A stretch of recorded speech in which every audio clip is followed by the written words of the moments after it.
So bank reconciliation statement क्या होता है देखेंगे हम आज इस वीडियो लेक्चर में। तो चलिए शुरू करते हैं। हमने जैसे देखा है कि जो बिजनेसमैन होते हैं वो क्या करते हैं, सब्सिडरी बुक को मेंटेन करते हैं, जिसमें कि हम मेनली बात करेंगे कैश बुक की। ओके, तो यहाँ पे जो बात कर रहे हैं वो कैश बुक की है। तो यहाँ पे देखने वाली बात ये होती है कि देखो होता ये है कि आजकल के टाइम पर क्या होने लगा है, बैंक भी आ गए। तो बहुत सारे जो ट्रांजैक्शंस होते हैं एक बिजनेसमैन क्या करता है, बैंक के थ्रू करता है। और बैंक के थ्रू करना काफ़ी ज़्यादा सेफ माना जाता है, क्योंकि इसमें क्या होता है कि बिजनेसमैन के पास में एक रिकॉर्ड होता है किसी भी सामने वाली पार्टी को पेमेंट करने का। सो इस केस में अगर एक बिजनेसमैन चाहता है कि वो अपने ट्रांजैक्शंस को बैंक के थ्रू भी करना स्टार्ट करे, तो ऐसे केस में एक बिजनेसमैन को बैंक अकाउंट ओपन कराना होता है। और जैसा कि हम सभी का भी बैंक अकाउंट होता है, तो बैंक अकाउंट जब ओपन होता है तो क्या क्या चीज़ें इसमें होती है। तो जब कभी भी आप बैंक अकाउंट ओपन करते हैं तो आपको मिलता है पासबुक। कौन सी बुक आपको इशू की जाएगी? आपको इशू की जाएगी पासबुक। ये जो बुक होती है ये बैंक के थ्रू इशू की जाती है कस्टमर्स को, राइट। अब आपको ये पता होना चाहिए कि जो बैंक पासबुक इशू कर रहा है इसका रोल क्या है। देखो, जब कभी भी हम कोई भी ट्रांजैक्शन को बैंक के साथ में करते हैं तो हम हमारे बुक में तो रिकॉर्ड करते ही हैं, साथ में बैंक भी उसको रिकॉर्ड करता है, राइट। तो ऐसे केस में जो भी ट्रांजैक्शन आपने किया होगा उन सारे ट्रांजैक्शन को हमें बताने के लिए बैंक क्या करता है, पासबुक मेंटेन करता है। तो पासबुक वो बुक होती है जिसमें कि बैंक के ट्रांजैक्शंस रिकॉर्ड होते हैं जो कि हमने किए होते हैं। तो इसी तरह से एक बिजनेसमैन जब भी एक बैंक अकाउंट ओपन करेगा अपने फर्म का, तो उसको भी क्या इशू की जाएगी, एक पासबुक इशू की जाएगी, जिसमें कि उसने जितने भी बैंक से रिलेटेड ट्रांजैक्शंस किए होंगे उन सभी ट्रांजैक्शंस को बैंक जो होगी वो इस बुक में रिकॉर्ड करके देगी।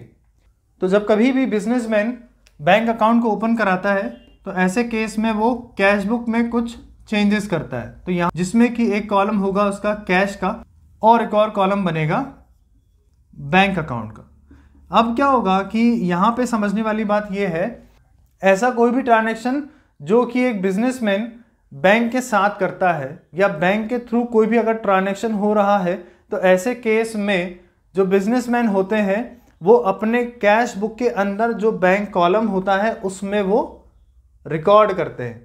अब ये ज़रूरी होता है कि जो भी यहाँ पर बैलेंस यहाँ पर शो हो रहा है बैंक अकाउंट के अंदर कैश बुक में, यहाँ पर जो भी बैलेंस आएगा ये बैलेंस मैच करना चाहिए पासबुक से, राइट। अब आपको बता दिया है कि पासबुक जो इशू की जाती है वो बाय बैंक होती है, ठीक है ना। तो पासबुक में जो कोई भी रिकॉर्डिंग होती है ये कौन करके देता है, हमको बैंक करके देगी।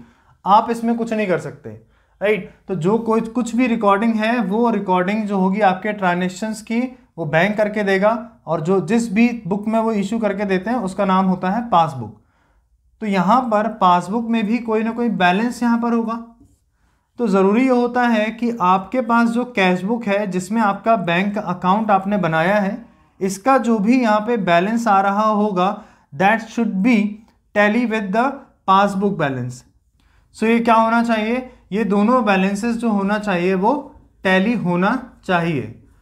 बट प्रॉब्लम ये होती है कि किसी वजह से, किसी रीजंस की वजह से ये दोनों जो अकाउंट होते हैं, बैंक अकाउंट और जो पासबुक का जो हमारे पास बैलेंस होता है, ये दोनों बैलेंसेस कभी कभी जो होते हैं वो उनमें डिफरेंसेस आ जाता है। तो ये डिफरेंस नहीं आना चाहिए, क्योंकि अगर आपने कोई भी ट्रांजैक्शन किया है बैंक के साथ में तो वही ट्रांजैक्शन बैंक भी रिकॉर्ड करेगा। इसीलिए दोनों के जो बैलेंसेस होना चाहिए, हमारे कैश बुक के और हमारे पासबुक के, ये दोनों बैलेंसेस जो हैं वो मैच करना चाहिए या टैली करना चाहिए। पर किसी वजह से क्या होता है, ये जो बैलेंसेस होते हैं ये मैच नहीं हो पाते। तो एक बिजनेसमैन क्या करेगा, सारे रिकॉर्डिंग को चेक करेगा, सारे ट्रांजैक्शंस को चेक करेगा, और उसके बाद ये प्रॉब्लम आ रही है या जो डिफरेंसेस आ रहे हैं दोनों बुक के बीच में, इसके लिए, इसको सही करने के लिए एक स्टेटमेंट इशू किया जाएगा बाय द बिजनेसमैन, जो कि होगा हमारा बैंक रिकंसिलिएशन स्टेटमेंट, राइट। तो क्या लिखा हुआ है हम देख लेते हैं। ये एक स्टेटमेंट होता है which is prepared to reconcile. ये जो स्टेटमेंट है जिसको बनाया जा रहा है, ये रिकनसाइल करने के लिए, मतलब रिकनसाइल मतलब क्या होता है, समाधान करने के लिए। यहाँ पे जो कैश बुक है और जो पासबुक है, इन दोनों अमाउंट के बीच में जो भी डिफरेंस आ रहा है किसी वजह से, इस डिफरेंस को रिकनसाइल करने के लिए एक बिजनेसमैन बैंक रिकंसिलेशन स्टेटमेंट को बनाता है, राइट। तो the balance of cash book with the balance of passbook, जो भी बैलेंस हमारे कैश बुक का है जो मैच नहीं हो पा रहा है किसी वजह से पासबुक से, उसको रिकंसाइल करने के लिए एक बिजनेसमैन जो स्टेटमेंट इशू करता है उसी को कहते हैं बैंक रिकंसिलेशन स्टेटमेंट। अब इसके हम देख लेते हैं कुछ कैरेक्टरिस्टिक्स होते हैं, like it is prepared on the particular date.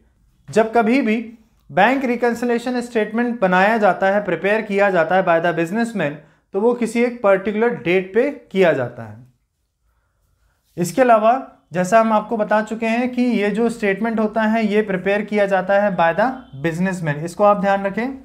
इसके अलावा it is prepared to reconcile, जो भी बैंक रिकंसिलेशन स्टेटमेंट बनाया जा रहा है वो किसी डिफरेंस या किसी गड़बड़ी को रिकंसाइल करने के लिए बनाया जा रहा है।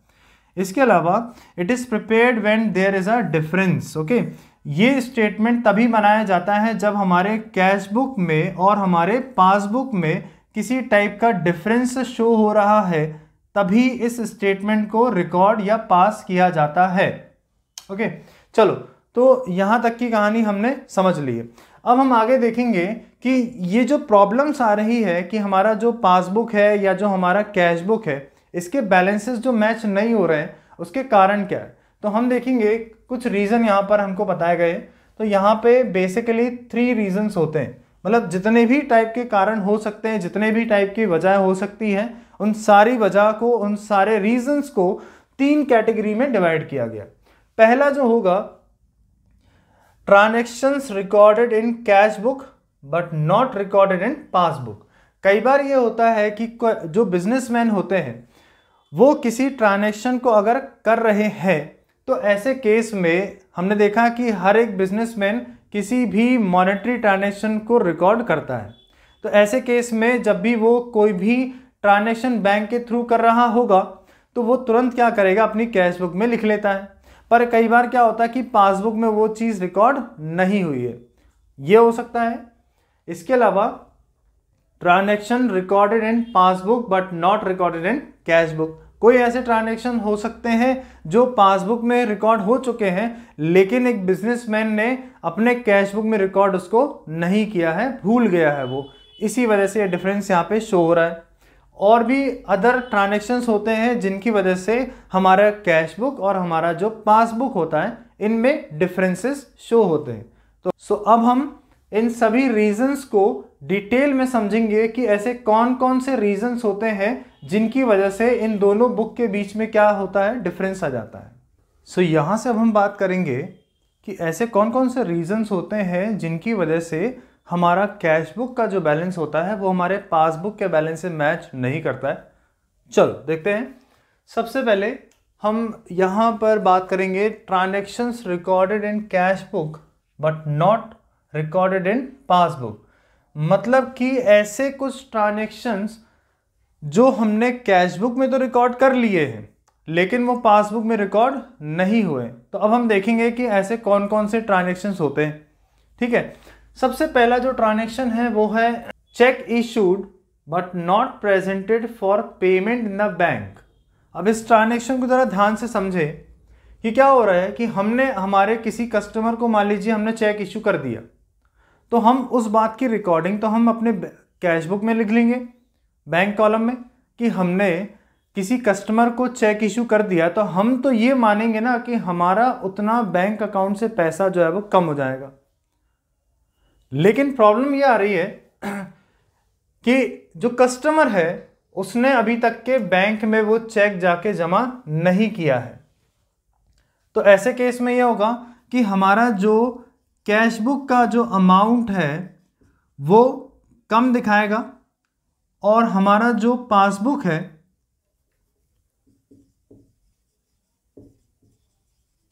इसका जो बैलेंस है वो ज़्यादा दिखाएगा। तो एक कारण ये हो गया कि अगर किसी कस्टमर को बिजनेसमैन ने चेक इशू कर दिया है तो बिजनेसमैन ने क्या किया है कि उस चीज़ की रिकॉर्डिंग अपने कैशबुक में तो कर ली, लेकिन अब कस्टमर ही नहीं गया है बैंक में चेक को डिपॉजिट करने के लिए, इसीलिए हमारा जो बैंक बैलेंस होगा वो ज़्यादा दिखाई देगा। एक कारण ये हो गया। दूसरा क्या होगा, चेक डिपॉजिटेड और paid into the bank for collection but not credited by the bank. अब इस ट्रांजैक्शन को देखो, इसमें लिखा हुआ है कि हमने क्या किया है, हमें अगर कहीं मान लेते चेक मिला, हमें अगर कहीं से चेक मिला है एज अ बिजनेसमैन, तो हम क्या करेंगे, हम वही चेक ले जा करके बैंक में डिपॉजिट कर देंगे। अब हमने चेक को डिपॉजिट तो कर दिया है बैंक में ले जा करके, लेकिन बैंक ने अभी तक उस अमाउंट को हमारे अकाउंट में क्रेडिट नहीं किया है। ऐसे केस में क्या होगा, इस चीज़ की एंट्री हमने कैशबुक में तो कर ली, तो ऐसे केस में हमारा जो कैशबुक का जो अमाउंट होगा वो ज़्यादा हो जाएगा और जो बैंक का जो बैलेंस होगा वो कम शो करेगा। इस वजह से भी अमाउंट में डिफरेंसेस आते हैं। नेक्स्ट क्या होता है, चेक डिपॉजिटेड बट डिसऑनर्ड। मान लीजिए कि हमें किसी कस्टमर से चेक मिला था और हमने जब उस चेक को रिसीव किया था तो हमने इस बात की एंट्री तो कर ली थी हमारे कैशबुक में कि हमारा जो बैंक का जो कॉलम है वो ज़्यादा हो जाएगा। जब हमने उस चेक को डिपॉजिट कर दिया बैंक में तो हमें पता चलता है कि जो चेक हमने डिपॉजिट किया था अब वो हो गया है डिसऑनर्ड। तो डिसऑनर्ड मतलब क्या होता है कि ये हो सकता है चेक का कैंसिल होना ही क्या होता है, डिसऑनर्ड होता है। सपोज मान लेते हैं कि किसी कस्टमर ने हमको पेमेंट के लिए चेक दिया है, तो ऐसे केस में अगर उस कस्टमर के बैंक अकाउंट में उतना प्रॉपर बैलेंस नहीं होगा जितना कि हमें रिसीव करना है, तो ऐसे केस में वो चेक जो है वो डिसऑनर्ड हो जाता है। तो इस टाइप के केस में क्या होगा कि हम तो ये मान लेंगे ना कि हमारे बैंक में इतना अमाउंट जमा हो जाएगा क्योंकि हमने चेक को डिपॉजिट कर दिया। अब हमें नहीं पता जो चेक हमने डिपॉजिट किया है बैंक में वो चेक डिसऑनर्ड हो जाएगा। तो ऐसे केस में हम तो हमारे कैशबुक में उसकी रिकॉर्डिंग कर ही लेंगे, तो हमारा कैशबुक का जो बैलेंस है वो ज़्यादा शो करेगा जबकि पासबुक का बैलेंस होगा वो कम शो करेगा। तो इस वजह से भी डिफरेंसेस आ जाते हैं। Next, check entered in cash book but not sent for collection. अब देखो इसमें क्या हो रहा है कि हमें अगर किसी से चेक मिल गया, किसी से अगर हमें चेक मिला है, तो ऐसे केस में उस चेक की रिकॉर्डिंग हमने हमारे कैश बुक में तो कर ली, तो हमारा कैश बुक का जो अमाउंट होगा वो ज़्यादा होगा, लेकिन हमने उस चेक को अभी तक बैंक में डिपॉजिट करने दिया ही नहीं है। जब बाद में चेक करेंगे तो हमारा पासबुक का जो बैलेंस होगा वो कम रहेगा। तो ये बहुत बेसिक से ये प्रॉब्लम्स हैं ये सब। तो ये कुछ हमने डिस्कस किया आपके सामने कि इन कुछ वजहों से कैशबुक और पासबुक का बैलेंस कभी मैच नहीं करता। ठीक है, तो यहाँ पे हमारा क्या था कि transactions recorded in cashbook but not recorded in passbook, मतलब ऐसे ट्रांजेक्शन जो हमने कैशबुक में तो रिकॉर्ड किए हैं लेकिन वो पासबुक में रिकॉर्ड नहीं हुए। अब हम देखेंगे कि transactions recorded in passbook but not recorded in cashbook, मतलब इसका जब रिवर्स हो जाएगा। कुछ ट्रांजेक्शन्स ऐसे होंगे जो पासबुक में रिकॉर्ड तो हो रहे हैं लेकिन कैशबुक में उसकी रिकॉर्डिंग नहीं हो रही, तो अगेन फिर हमको क्या होगा, डिफरेंसेस क्रिएट हो जाएगा यहाँ पर। तो ऐसे केस में फर्स्ट जो हमारा केस बनता है वो बनता है कि check deposited into bank but not entered in the cash book, मतलब कि हमने कोई चेक जो था वो बैंक में हमने डिपॉजिट तो कर दिया, तो ऐसे केस में क्या होगा कि हमारा जो पासबुक है उसका बैलेंस ज़्यादा शो करेगा क्योंकि बैंक ने क्या किया है, उस चेक के बदले में आपको पेमेंट आपको उसने कर दी है। आपके बैंक का जो अमाउंट होगा वो ज़्यादा शो करेगा ना पासबुक में, लेकिन इस चीज़ की रिकॉर्डिंग हमने कैशबुक में नहीं की है, तो ये भी हो सकता है। तो ऐसे केस में कैशबुक और पासबुक इनका बैलेंस मैच नहीं करेगा। मान लेते हैं कि किसी कस्टमर से हमको चेक मिला था और हमने डायरेक्ट क्या किया है, सीधे सीधे बैंक में उसको ले जाके जमा कर दिया और उस चेक की रिकॉर्डिंग हमने हमारे कैशबुक में की ही नहीं। तो ऐसे केस में पासबुक का अमाउंट हमको ज़्यादा शो करेगा और कैशबुक का अमाउंट हमें कम शो करेगा। ठीक है। नेक्स्ट क्या होता है, bank charges debited by bank. अब क्या हो रहा है, यहाँ पे कुछ बैंक चार्जेस होते हैं जो कि बैंक क्या करता है, अपने समय में उसको डेबिट कर लेता है। लाइक जैसे आपका डेबिट कार्ड होता है, फॉर एग्जांपल डेबिट कार्ड होता है, इसके भी कुछ चार्जेस होते हैं, ईयरली आपको देने पड़ते हैं। तो मान लीजिए आपको ध्यान नहीं है वो पर्टिकुलर डेट, जिस डेट पे ये जो डेबिट कार्ड का जो चार्ज है आपसे लिया जाता है बाय द बैंक, तो ऐसे केस में क्या होगा कि बैंक तो अपना जैसे टाइम होगा डेबिट कार्ड के चार्जेस का, जैसे ही एनुअल का टाइम होगा तो बैंक क्या करेगा, आपके बैंक अकाउंट से वो पैसे को काट लेगा, लेकिन आपको ध्यान नहीं है। तो ऐसे केस में जो आपके पासबुक का जो अमाउंट है वो कम हो जाएगा और अभी तक आपको कैशबुक में जो अमाउंट दिखेगा वो ज़्यादा दिखाई देगा, क्योंकि आपको ध्यान नहीं है कि बैंक ने कोई चार्ज जो है वो आपसे काट लिया है। इसी तरह से कोई पॉलिसी हो सकती है जो आपने बैंक के थ्रू इशू की है, लाइक जैसे आजकल क्या होता है लाइफ इंश्योरेंस पॉलिसी होती है, ये भी क्या होता है हम लोग बना करके रखते हैं। इसी तरह से और भी बहुत सारे पॉलिसीज़ हो सकती हैं जो आपने बैंक के थ्रू स्टार्ट करवाई है और बैंक को ये बोल दिया है कि जब ये डेट आ जाए तो आप उसको डिडक्ट कर ले। तो कई बार क्या होता है बिजनेसमैन को ये याद रहता नहीं है, तो ऐसे केस में पासबुक का जो अमाउंट होगा वो कम शो करेगा और जो कैशबुक का जो अमाउंट होगा वो ज़्यादा शो करेगा। तो यहाँ पर ये भी एक डिफरेंस का कारण है। नेक्स्ट जो होता है वो होता है interest credited by the bank. अब कई बार क्या होता है कि जो भी पैसा हमने बैंक में डिपॉजिट किया रहता है ऑलरेडी, तो कई बार क्या होता है कि जो बैंक होते हैं वो एनुअली क्या करते हैं कस्टमर्स को अपना इंटरेस्ट देते हैं कि जितना भी पैसा आपका उनके अकाउंट में डिपॉजिट है, उनके बैंक अकाउंट में क्या है डिपॉजिट रहता है, तो उस पर इंटरेस्ट दिया जाता है। तो किसी चीज़ का इंटरेस्ट आपको मिल रहा है तो ऐसे केस में बैंक क्या करेगा, उस इंटरेस्ट को डायरेक्टली आपके अकाउंट में ट्रांसफर कर देगा। तो ऐसे केस में इंटरेस्ट आपको मिल रहा है मतलब क्या होगा, आपका जो पासबुक होगा या बैंक जो अकाउंट होगा उसका बैलेंस जो है वो बढ़ जाएगा।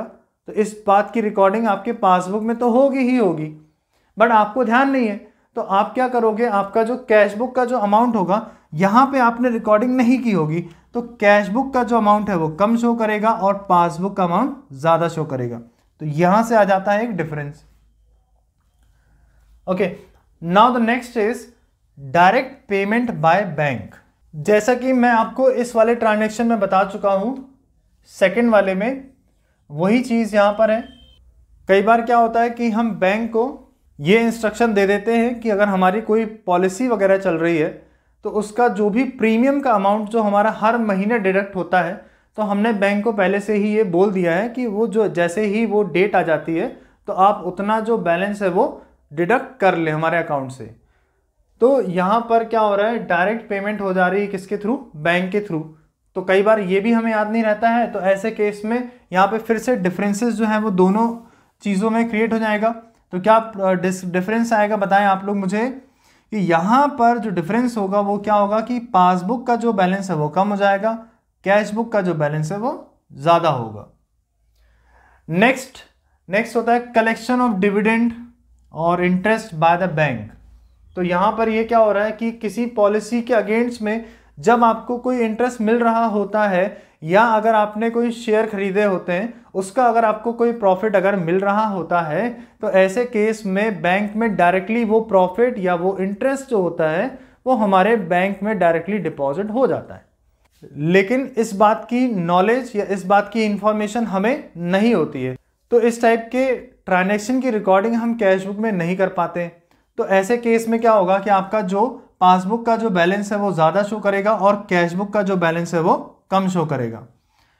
Now the next is direct deposit by customer into bank. तो कई बार ये होता है कि किसी कस्टमर से जब आपको पेमेंट लेनी रहती है या मिलना रहता है, तो कस्टमर कई बार ये करते हैं कि आपके अकाउंट में डायरेक्टली पैसे को ट्रांसफ़र कर देते हैं। आपको उसने चेक नहीं दिया है, ना ही आपको उसने कैश दिया है, और या तो आपको जानकारी उसने नहीं दी है कि हम आपकी पेमेंट को कर रहे हैं। तो ऐसे केस में क्या होगा कि एक कस्टमर ने आपको पेमेंट डायरेक्टली आपके बैंक अकाउंट में ही दे दी है। तो ऐसे केस में इस बात की जानकारी जो बिजनेसमैन है उसको नहीं होती है। तो आपके बैंक अकाउंट की मैं बात करूं तो आपका जो पासबुक होगा, आपका जो पासबुक होगा वो ज़्यादा बैलेंस शो करेगा as compare to cash book, क्योंकि कस्टमर ने डायरेक्टली आपके बैंक अकाउंट में पैसे को डिपॉजिट कर दिए हैं जिसके बारे में आपको इन्फॉर्मेशन नहीं है। तो आप कैश बुक में तो इसकी रिकॉर्डिंग नहीं करोगे आप, इसलिए आपका जो कैश बुक का जो अमाउंट है वो कम रहेगा और पासबुक का जो अमाउंट है वो ज़्यादा शो करेगा। ये भी एक डिफरेंस का रीज़न है। Now the next is dishonoured of discounted bill. अब इसका क्या मतलब होता है कि देखो क्या होता है कि एक बिजनेस ट्रांजैक्शंस में बिल ऑफ एक्सचेंज भी होता है जिसमें कि एक टाइम रहता है 3 महीने का उस बिल के ड्यू डेट का। So let us suppose take an example कि हम देखते हैं कि एक बिजनेसमैन है जिसका ट्रांजैक्शन किसी कस्टमर के साथ हुआ था। अब ये कस्टमर क्या बोल रहा है कि इसके पास अभी करंट में पैसे तो है नहीं, तो यहाँ पर ऐसे केस में क्या आएगा, बिल ऑफ एक्सचेंज। तो ये जो बिजनेसमैन है ये इस कस्टमर के ऊपर एक बिल बनाएगा जिसकी ओरिजिनल जो कॉपी होगी वो बिजनेसमैन के पास ही रहेगी, जिसमें इसके सिग्नेचर होंगे इस बिल के ऊपर। अब इसकी जो डेट है, ड्यू डेट है, वो मान लीजिए आफ्टर 3 मंथ है। यहाँ पे 3 महीने का यहाँ पे समय दिया गया है। तो ये जो बिल है, ओरिजिनल बिल, ये बिजनेसमैन के पास ही रहेगा। मान लेते हैं कि इस बिजनेसमैन को पैसों की रिक्वायरमेंट है, मनी की रिक्वायरमेंट आ जाती है, और ये जो पैसों की रिक्वायरमेंट है ये 3 महीने के डेट से पहले ही इसको आ गई है। मान लेते हैं 1 महीने के अंदर ही इसको पैसों की रिक्वायरमेंट है। तो ऐसे केस में इस बिजनेसमैन के पास में जो भी बिल रखा होगा बिल ऑफ एक्सचेंज का, ये ले जा करके जमा कर देगा कहाँ पर, अपने बैंक में। तो अब ये क्या बोलेगा कि कैश बुक में ये रिकॉर्डिंग कर लेगा कि इसका जो कैश बुक का जो बैंक अकाउंट होगा वो ज़्यादा शो करेगा, क्योंकि इसने तो ले जा करके बैंक में जमा कर दिया और पैसे इसको मिल गए। ठीक है, तो जब भी हम ड्यू डेट से पहले अगर हम बिल ऑफ एक्सचेंज को डिस्काउंट कराते हैं तो ऐसे केस में बैंक कुछ चार्जेस काटता है और आपको बाकी पैसे दे देता है। तो ऐसे केस में जब आप ये ट्रांजैक्शन करोगे तो बैंक आपको उस टाइम पर आपके अकाउंट में पैसे को ट्रांसफ़र कर देगा। लेकिन जैसे ही 3 महीने पूरे होते हैं, जैसे ही ड्यू डेट होती है, तब फिर पता चलता है कि यार इस कस्टमर से जो पैसे लेने थे ये इसने नहीं दिया है अभी तक के। तो ऐसे केस में ये जो बिल हमने डिस्काउंट करवाया था, जितना भी पैसा हमारे अकाउंट में ट्रांसफ़र हो गया था, अब ये बैंक क्या करेगी, आपसे वही पैसा वापस ले लेगी, जिसके बारे में आपको नॉलेज नहीं होगी।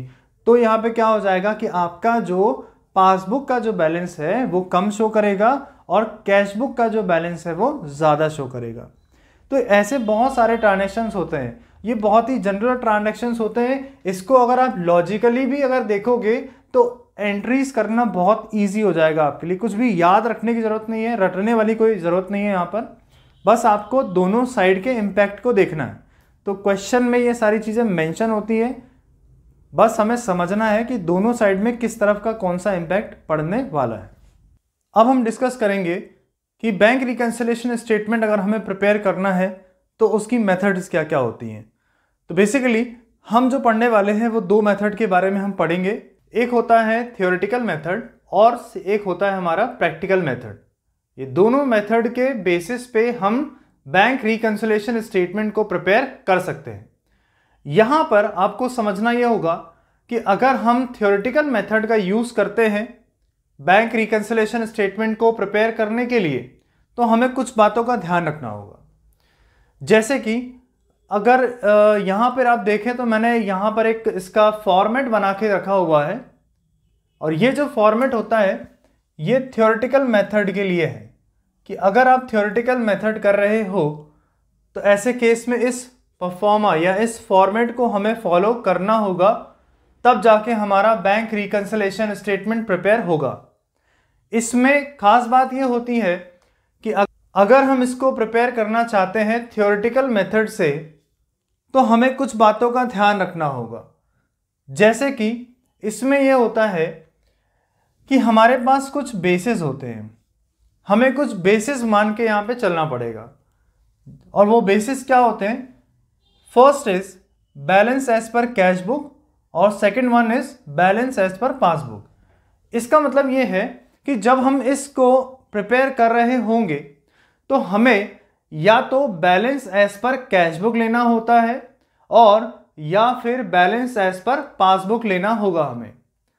हम इन दोनों में से किसी भी बैलेंस को अगर हम ले लें तो दूसरे बुक का बैलेंस हमें पता चल जाएगा। फॉर एग्जाम्पल, अगर हमने लिया है balance as per cash book और हम इस अगर बैलेंस को बेस मान के चल रहे हैं तो हमारा जो फाइनल जो आंसर आएगा वो आएगा बैलेंस एज पर पासबुक।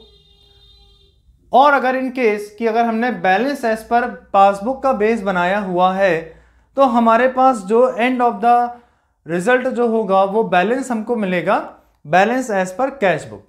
तो हम किसी को भी अगर बेस मानते हैं, किसी भी एक बुक को बेस मानते हैं, तो हमारा नेक्स्ट जो सेकंड जो बुक होगी उसका हमें बैलेंस मालूम चल जाता है।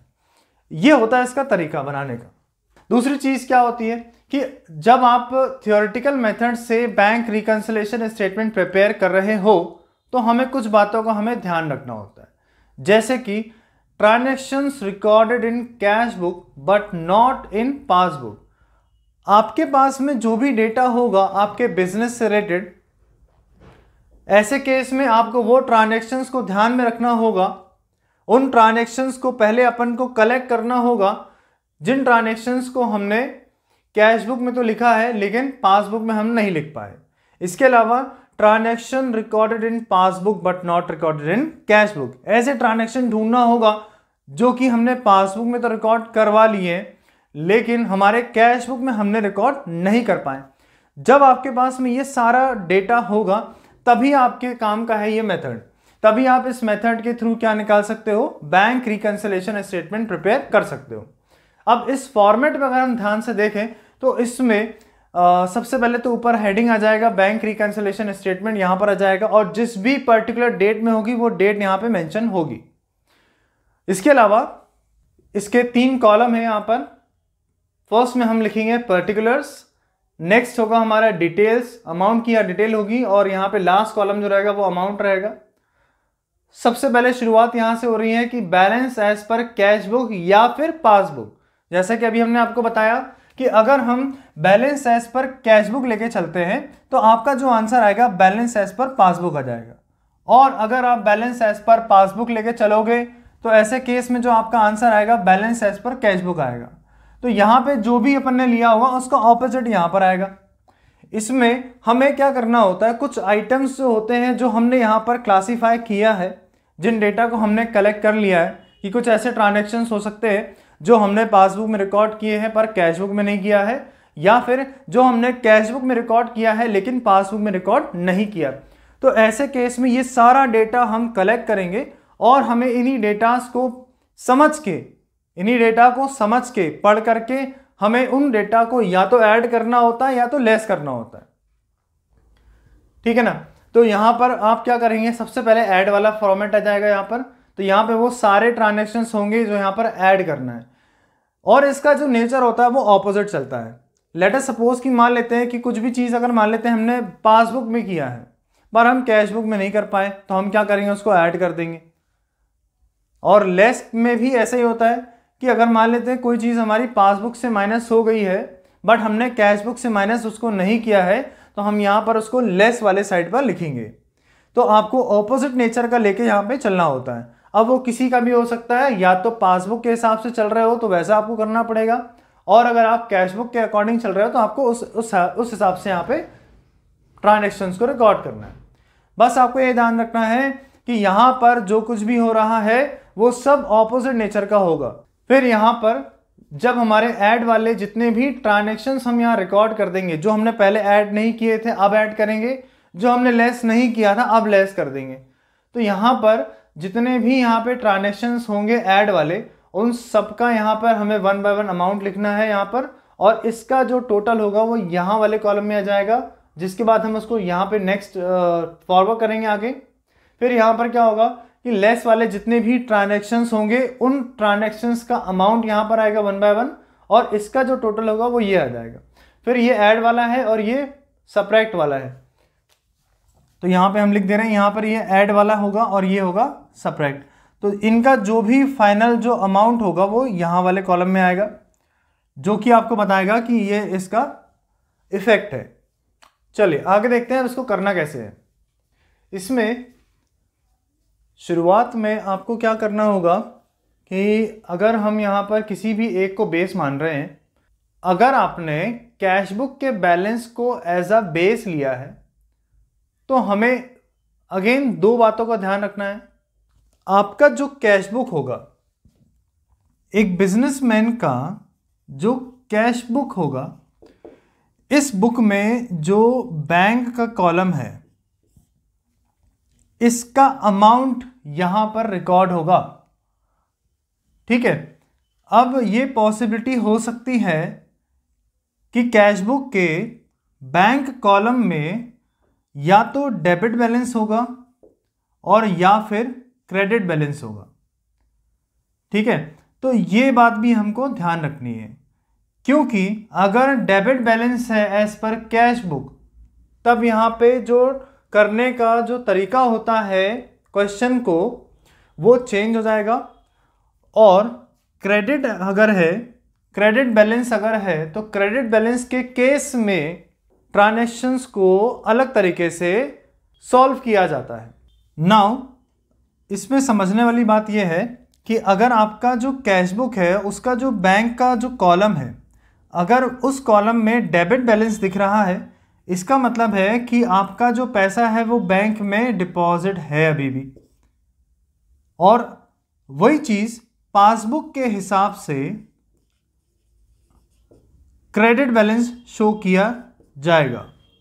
ठीक है, तो कैश बुक में क्या बैलेंस शो होता है? डेबिट बैलेंस होता है।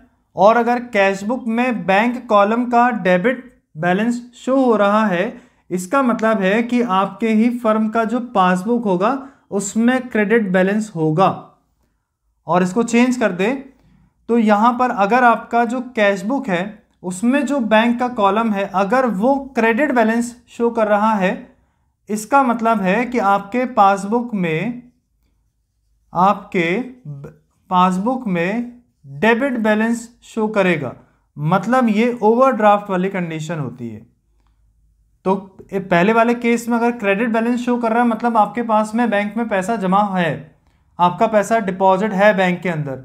बट अगर क्रेडिट बैलेंस शो कर रहा है कैश बुक, तो ऐसे केस में आप अभी ओवरड्राफ्ट में आप चल रहे हो, मतलब नेगेटिव है ये इम्पैक्ट पड़ता है। इसीलिए आपको ये ध्यान रखना होगा कि क्वेश्चन में हमें debit balance as per cash book दिया है या फिर debit balance as per passbook दिया है, उसी के अकॉर्डिंग फिर यहाँ पे हम एंट्रीज को रिकॉर्ड करते हैं। अब हम देखेंगे कि अगर हमको debit balance as per cash book दिया है तब क्या इम्पैक्ट पड़ते हैं, तो देख लेते हैं।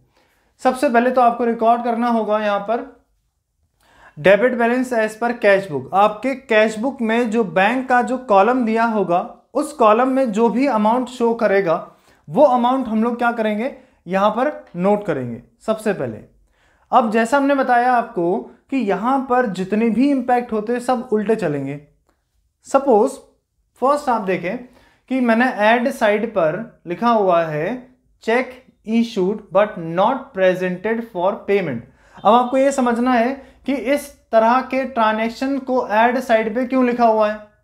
अगर कैश बुक में डेबिट बैलेंस है तो समझो कि अगर चेक इशू कर दिया है लेकिन वो पेमेंट के लिए गया ही नहीं है बैंक के पास में। मान लेते हैं कि आपने किसी भी सप्लायर को चेक से पेमेंट की है, तो आपने अपनी तरफ से चेक इशू तो कर दिया, तो आप क्या करोगे, अपने कैश बुक के बैंक कॉलम में से उतना अमाउंट माइनस कर दोगे आप तुरंत। लेकिन जिस सप्लायर को हमने चेक इशू किया है उस सप्लायर ने अभी तक वो चेक बैंक में डिपॉजिट किया ही नहीं है, तो ऐसे केस में हमारा जो बैंक बैलेंस जो होगा वो ज़्यादा शो करेगा। पर हमें क्या करना है, दोनों को बैलेंस करना है। इसीलिए हम क्या करेंगे, इसको ऐड कर देंगे वापस से कैश बुक में, क्योंकि हमने पहले क्या मान लिया था कि हमारे कैश बुक में से बैंक कॉलम में से जो चेक इशू हुआ है उसका अमाउंट हमने डिडक्ट कर दिया था। लेकिन सप्लायर ने बैंक में जाके उसको डिपॉजिट ही नहीं किया तो हमारा बैंक बैलेंस कम हुआ ही नहीं है। तो हम किस में चेंज कर सकते हैं? हम कैश बुक में चेंज कर सकते हैं, पासबुक में हमारा कोई रोल नहीं है। तो इसीलिए आपको क्या करना पड़ेगा, कैश बुक के अंदर उसी ट्रांजैक्शन को जो आपने माइनस कर दिया था उसको वापस से ऐड करना पड़ेगा। इसीलिए इस ट्रांजैक्शन को ऐड में लिखा गया है। तो आपको ये पूरे बात को ये ध्यान रखना है, जब भी आप इन ट्रांजैक्शन को रिकॉर्ड कर रहे हैं तो आपको माइंड में ये ध्यान रख के काम करना है कि हमारा जो कैश बुक का जो बैलेंस है और जो हमारा पासबुक का बैलेंस है ये दोनों टैली करना चाहिए। तो इसी के लिए ही हम या तो ऐड करेंगे या तो सबट्रैक्ट करेंगे उसको, राइट। अब जैसे नेक्स्ट जो लिखा हुआ है, interest allowed by the bank, मतलब कि बैंक से हमें कोई इंटरेस्ट मिल रहा है। तो अब आप समझो कि अगर आपको बैंक से इंटरेस्ट मिल रहा है तो आपका बैंक बैलेंस बढ़ेगा, तो मतलब पासबुक का जो अमाउंट होगा वो ज़्यादा शो करेगा, लेकिन हमें इसकी जानकारी नहीं है, इसलिए हमारा कैश बुक का जो कॉलम है वो कम रहेगा। तो अब हमें क्या करना है, उसको बैलेंस करना है। तो बैलेंस करने के लिए हम कैश बुक में ऐड कर देंगे, इसलिए इस ट्रांजैक्शन को ऐड साइड पे लिखा हुआ है। नेक्स्ट क्या है, नेक्स्ट देखिए, नेक्स्ट लिखा हुआ है कि डायरेक्ट पेमेंट बाय कस्टमर, मतलब किसी कस्टमर ने हमको हमारे बैंक में डायरेक्टली पेमेंट कर दी है जिसके बारे में हमको जानकारी नहीं थी। तो ऐसे केस में क्या होगा, आपका जो पासबुक का बैलेंस जो होगा वो ज़्यादा होगा और कैश बुक का कम रहेगा। तो हम क्या करेंगे, जैसे ही हम उस ट्रांजैक्शंस को आइडेंटिफाई कर लेंगे तो ऐसे केस में हम हमारे कैश बुक में उतना बैलेंस और ऐड कर देंगे, इसीलिए इस टाइप का जो ट्रांजैक्शन है वो ऐड हो रहा है। नेक्स्ट क्या है, check deposited but not recorded in cash book.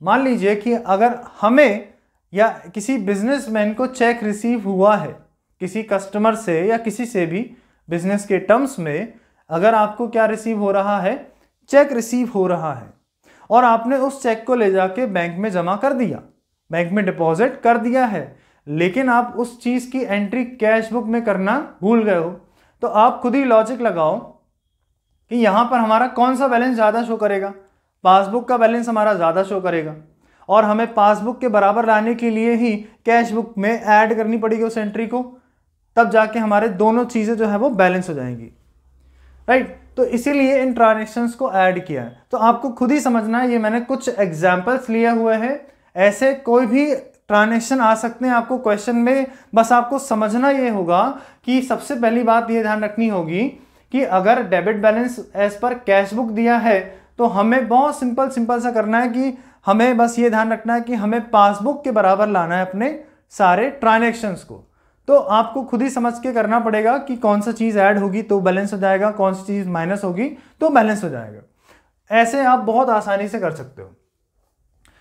फिर अब अगर हम नेक्स्ट लेस वाले ट्रांजैक्शंस को ध्यान से देखें तो लेस वाले ट्रांजैक्शन में क्या हो रहा है, कौन सा ट्रांजैक्शन लेस होना चाहिए। देखो अब check deposited but not credited, मान लेते हैं कि अगर हमने या एक बिजनेसमैन ने किसी चेक को अपने ही बैंक में डिपॉजिट कर दिया, तो हम ये मान लेंगे अभी कि हमारा जो कैश बुक का जो बैंक का कॉलम है वो बढ़ जाएगा, क्योंकि हमारी तरफ से हमने क्या किया है, चेक को डिपॉजिट कर दिया है बैंक के अंदर। तो हम ये समझेंगे कि हमारा जो बैंक का अमाउंट होगा वो बढ़ जाएगा। बट बाद में पता चलता है कि बैंक ने अभी तक उसको हमारे अकाउंट में ट्रांसफ़र किया ही नहीं है, हमारे अकाउंट में क्रेडिट उसने किया ही नहीं है। तो ऐसे केस में पासबुक का जो बैलेंस होगा वो कम रहेगा और कैश बुक का जो रहेगा वो ज़्यादा शो करेगा। अब हम किस में चेंज कर सकते हैं, हम चेंज कर सकते हैं केवल कैश बुक में। तो आप क्या करोगे, उस ट्रांजैक्शन को माइनस करोगे तो पासबुक का और कैश बुक का दोनों का बैलेंस जो है वो बराबर आ जाएगा। नेक्स्ट इसी तरह से बैंक चार्जेस भी हैं। अब बैंक चार्जेस क्या होते हैं ये हम लोग डिस्कस कर चुके हैं कि बैंक के कुछ चार्जेस होते हैं तो टाइम टू टाइम वो क्या करता है, वो चार्जेस को डिडक्ट कर लेता है। अब मान लीजिए कि आपके बैंक अकाउंट से बैंक के कोई चार्जेस जो है वो माइनस हो गए, तो आपका जो पासबुक का जो बैलेंस होगा वो कम रहेगा और कैश बुक का बैलेंस ज़्यादा शो करेगा। फिर जब हम इस ट्रांजैक्शन को आइडेंटिफाई कर लेंगे तो हम कैश बुक से भी उसको माइनस कर देंगे तो हमारा बैलेंस हो जाएगा। Next direct payment. अब डायरेक्ट पेमेंट क्या होता है, जैसे कि हम लोगों ने डिस्कस किया था कि आपकी अगर कोई पॉलिसी वगैरह चल रही है तो जैसे प्रीमियम जाता है, हर महीने प्रीमियम जाता है, तो ऐसे केस में बैंक क्या करेगा, जो भी डेट पे आपने बोला है बैंक को उस प्रीमियम को जमा करने के लिए या डिपॉजिट करने के लिए, तो बैंक क्या करेगा, उस डेट पे वो प्रीमियम को काट लेगा। और अगर आपको ध्यान नहीं है तो आपका जो पासबुक का जो बैलेंस होगा वो कम शो करेगा और कैश बुक में ज़्यादा शो करेगा। तो इसीलिए हम क्या करेंगे, फिर से इसको माइनस कर देंगे, तो दोनों जो बैलेंस है वो मैच करेंगे। फिर नेक्स्ट क्या है, check issued but not entered in cash book. मान लेते हैं कि हमने किसी को चेक इशू किया है, किसी को हमने पेमेंट की है चेक में, तो हम क्या करेंगे, कैश बुक में रिकॉर्ड करेंगे।